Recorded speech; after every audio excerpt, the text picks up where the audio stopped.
Hi, I'm Mark Mattioli, and I'm back to finish the segment we stopped in the middle of. So let's get right to it.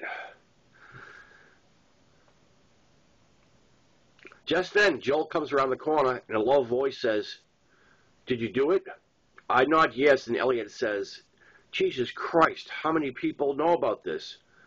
I say, "Just us here, and John." Elliot looks at me, still shaking his head, and says, "You're fucking crazy," as he heads to the service elevator and back to his office. Lucky for me, I had a long history with Elliot.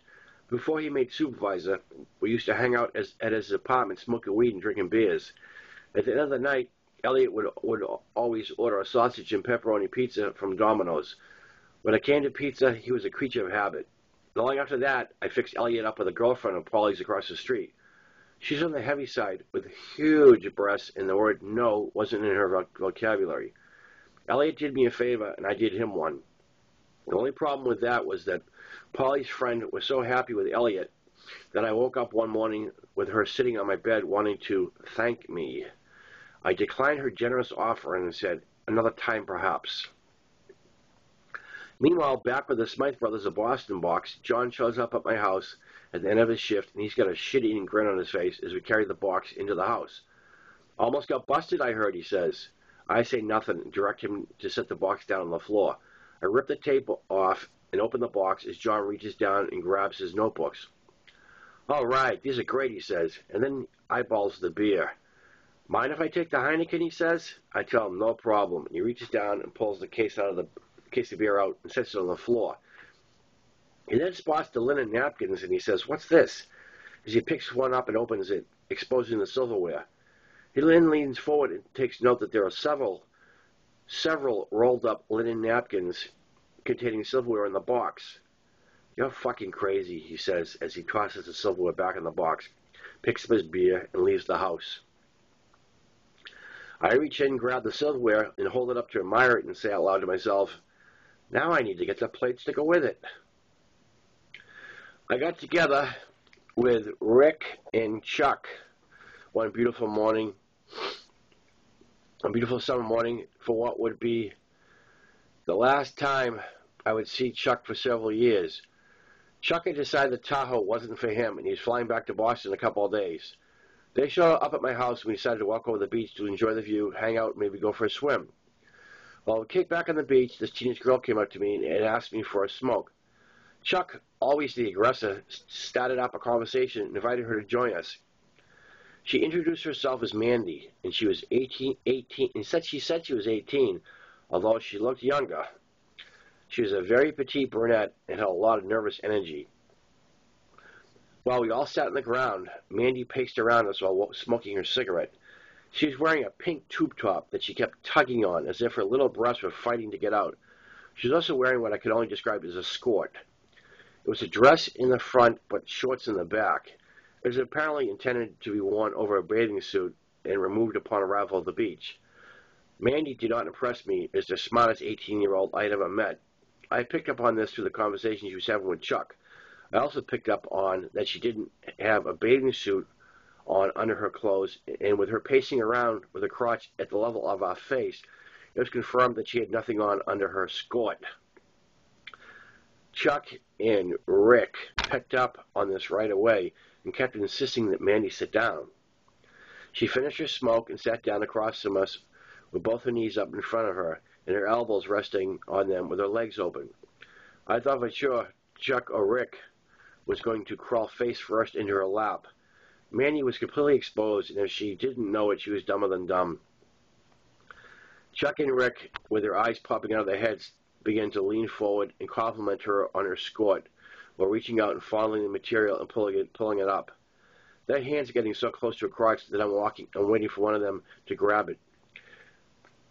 Mandy finally sensed that they were up to no good, pushed herself away, and stood up.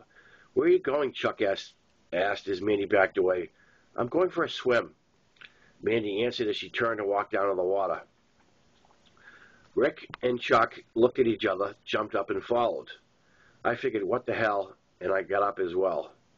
Once in the water, Rick and Chuck were all over Mandy, swimming close to her and taking turns holding their breath and diving underwater, with their face close to her skirt.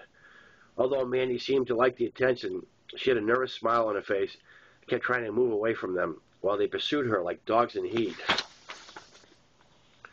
Mandy swam over to a retaining wall that had a ladder on it and began to climb out of the water with Jack and Chuck right behind her, practically sticking their heads up her skirt. Once back on the beach, Mandy headed over to a swing set and climbed on a swing. When Mandy got the swing going really high, she surprised all of us by doing a flip off the swing and landing right in front of us. We were all not only amazed by her gymnastics stunt, but her tube top had finally lost the battle, and both of Mandy's perky breasts were out and about. None of us told her, as we gave her a round of applause and told her how impressed we were with the flip. Mandy, seeing our line of sight staring at her chest, finally reached down and pulled her top back up into place. "Do it again, Chuck," and Rick began begging Mandy, but she said she was all done and had to leave. Chuck tried in vain to get her to stay, but she said something about meeting someone and hurried off. We left the beach shortly after and headed back to my house after picking up some beers. We're sitting on the front porch when Polly across the street opens the front door and comes out in her trademark robe. "How you guys doing?" Polly asks, and Chuck lets her know that he's having a last beer with me before flying back to the East Coast. Polly crosses the road and stands on the front of the porch in the bright sunshine that shows, once again, she's nude underneath. Her conversation is strictly intended for Chuck, whom she has met before and seems almost obsessed with his muscular physique. She apparently spends most of her evenings with older gentlemen that have money but not the body she craves. Polly tells Chuck that she needs a hand on the house if he has a moment, and he gets up and follows her back to the house. Some 2 hours later, Chuck emerges from Polly's house with a big grin on his face and her hair wet. "Did you just take a shower?" Rick asks. "We took a shower," Chuck corrects him, smiling as he reaches into the cooler for a beer.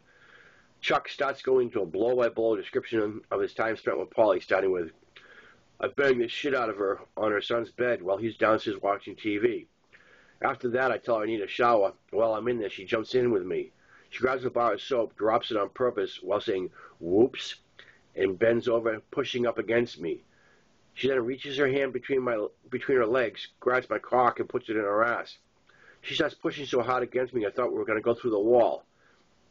With that image in my head for the rest of the afternoon, we finish our beers, and I bid Chuck a safe trip home to Boston.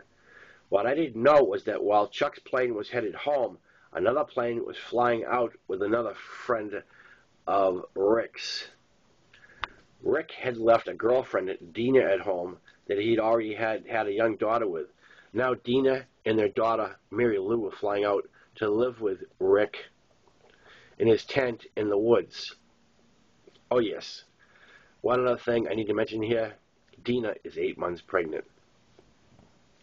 Okay, we're gonna call it a quits there, even though I get really serious time. Yeah, we don't have enough time. Yeah, I need to do some more editing there.